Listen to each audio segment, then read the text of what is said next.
আমি এসেছি আপনার কাছে কেন? একটা প্রপোজাল নিয়ে। কিসের? বিয়ের। কার? আমাদের দুজনের।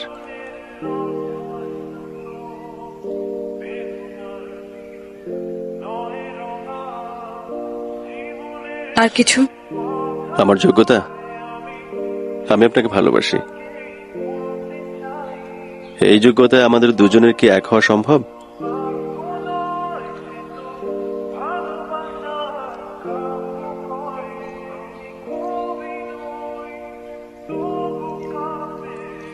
শুনুন,